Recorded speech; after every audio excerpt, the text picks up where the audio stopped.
আজকে যে এত সমস্যার সম্মুখীন হতে হবে সেটা আমার আগে জানা ছিল না। জানলে হয়তো আগে স্কুলে আসতাম না। তো চলো বলি তোমাদেরকে কি সমস্যা।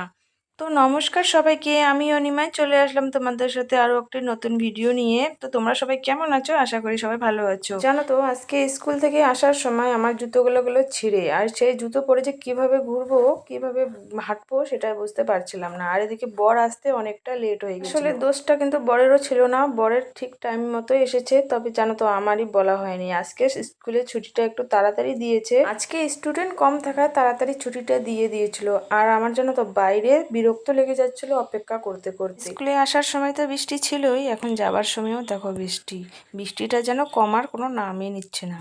আর এদিকে বর কিছুটা বাজারও করে নিচ্ছিল। এদিকে দেখো মাছ নিয়েছে, আর এদিকে নিয়েছে হচ্ছে মুরগির মাংস।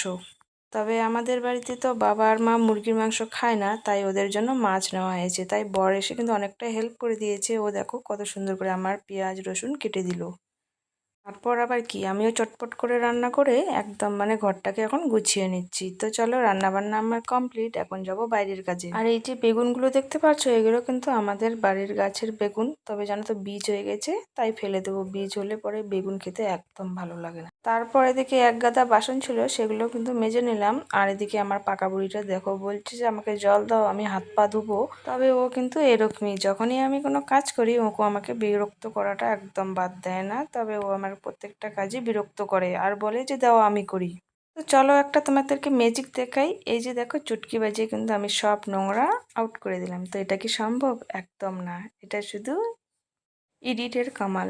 তো যাকে তারপর সব কিছু স্নান সেরে আমি চলে আসলাম এখন মামের জন্য ভাত বেড়ে নিচ্ছি। এখন করব আমরা খাওয়া দাওয়া। তো চলো টাটা। ভিডিওটা ভালো লাগলে অবশ্যই লাইক কমেন্ট শেয়ারও করে দিও। আজকের মতো টাটা, দেখা হবে নেক্সট ভিডিওয়।